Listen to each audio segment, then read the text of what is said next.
আসসালামু আলাইকুম। আমি মোহাম্মদ রেজাউল করিম, বি ব্লক কাঁচা বাজার সাধারণ সম্পাদক। গত 2024 সালে আমাদের মার্কেটের পাশের দোকানে চাল চুরি হয় এক বস্তা। সেখানে আমরা সিসিটিভির মাধ্যমে দেখতে পাই দুজন ব্যক্তি সম্পৃক্ত পাই আমরা খুঁজে। তা সেই চোরকে আমরা ধরার জন্য সেই আমরা ফেসবুকের ভিডিওটা আমরা ফেসবুকের মাধ্যমে প্রচার করি। প্রচার করার পর তৎক্ষণাৎ আমাদের সাথে আমার এই ভাই আবদুল্লাহ ভাই এনে আমাদের সাথে তৎক্ষণাৎ যোগাযোগ করে যে আমি এর সাথে সম্পৃক্ত না, সে আমাদের পাশের গ্রামের লোক, একই গ্রামের লোক, আমার পাশের বাড়ির লোক। তাকে আমি ওই দিক দিয়ে আসার পথে দেখতে পাই। দেখার পর আমি ওখানে জিজ্ঞাসা করি যে ভাই তুমি এখানে কি করছো? তো বলে যে আমি এই দোকানে আসি। তো তার সাথে আমার এই কথাটা হয়। এই কথা বলার পর আমি চলে যাই। এটা হলো সে ভাইয়ের বক্তব্য। আমি একটু বলে দিই ক্লিয়ার করে। ওই যে মানে আমাদের ওখানে ওই চোরটা সে সে একবার গ্রামীণ ব্যাংক থেকে টাকা চুরি করছিল, করার পরে আচ্ছা সে আমরা পুলিশে ধরে তাকে ধরে পুলিশে দিয়ে দিই। আচ্ছা, দেওয়ার পরে কি হলো, সে তো জেলে। আমি বিবলকে আসছিলাম টাকা জমা দেওয়ার জন্য। তো হঠাৎ কাঁচা বাজার দিয়ে আমি রাস্তায় উঠবো আর কি, এদিক দিয়ে ঢুকছি।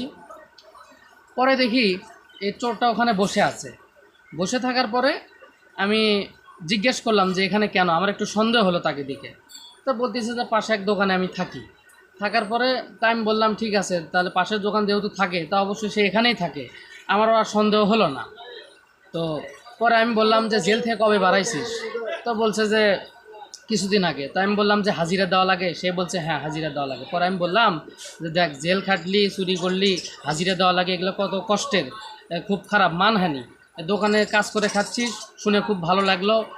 কাজ করে খেলে সবাই ভালোবাসে, মানে তার কাজ দোকানে থাকে, এই কথা শুনে আমার খুব ভালো লাগলো।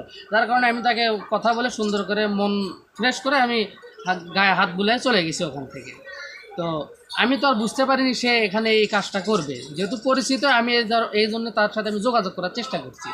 পরে আমি যখন চলে যাই, যাওয়ার পরে সেই অকারেন্সটা করে, তখন এই বড় ভাই উনি আসলে উনিও তো, ওনারও দোষ নেই, আমি ওনাকে দোষ দিব না, কারণ উনি ভিডিওতে যেভাবে দেখছে অনেকেই ভাবতে পারে আসলে ঘটনাটা এরকমই। কারণ একজন চোর চুরি করছে, তার সাথে যে কেউ দেখা করলে সাধারণভাবে অনেকেই ধরে নেবে যে হয়তো তার সহকর্মী বা কেউ। তা উনি বক্তব্য, যে ভিডিওটা ভাইরাল হয়েছে যে 24 সালে উনি ছাড়ছিলেন ভিডিওটা, ছাড়ার পরে এই ভিডিওটা ভাইরাল হওয়ার পরে আমি সাথে সাথে ওনার সাথে দেখা করি। করে বিষয়টা যখন খুলে বলি, চোরের তথ্য দেই, তখন উনি বিষয়টা বুঝতে পারছেন। উনি ভিডিওটা ঠিকই ডিলিট করছেন। ডিলিট করার পরে কি করলো, আমাদের ওখানে একজন ছাত্রী আছে আর কি, সে কিছু না জেনে শুনে ভিডিওটা পাবলিশ করেছিল। যার কারণে নামটাই বলি, তার নাম হচ্ছে মুনির। সে ভিডিও পাবলিশ করার পরে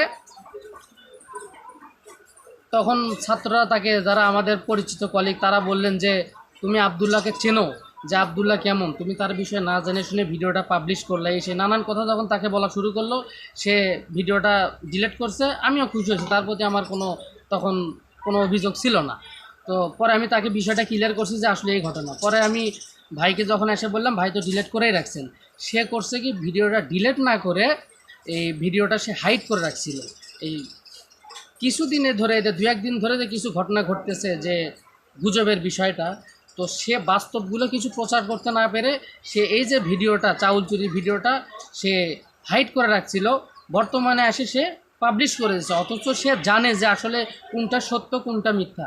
আর যে ভাইটি বক্তব্য দিয়েছিলেন চাউল চুরির বিষয়ে, যে এই যে ধর্মীয় লেবাসে, এনারই কণ্ঠ, ইনি আমার সামনেই বসে আছে, রেজাউল ভাই, এটা আপনারই কণ্ঠ।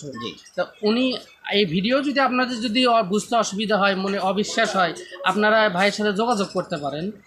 আসলে বিষয়টা হলো তৎক্ষণাৎ আমরা সবাই জানতে পারলাম যে এই মানে এর সাথে এই ভাইটা জড়িত নাই।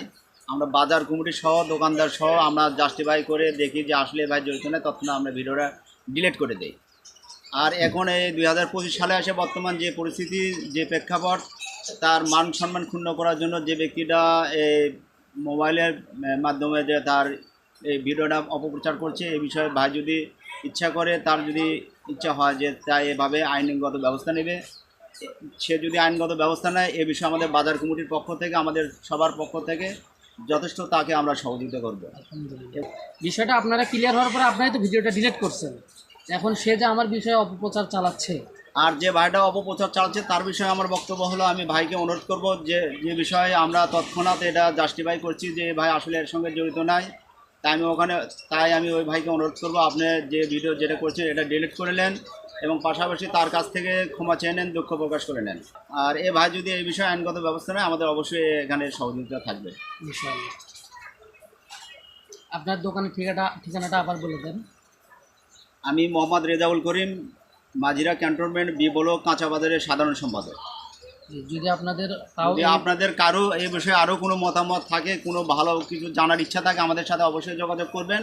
আমরা সর্বক্ষণই আমাদের সাথে এই বিষয়টা ক্লিয়ার করার জন্য অবগত আছি। আসসালামু আলাইকুম ওয়া রাহমাতুল্লাহ।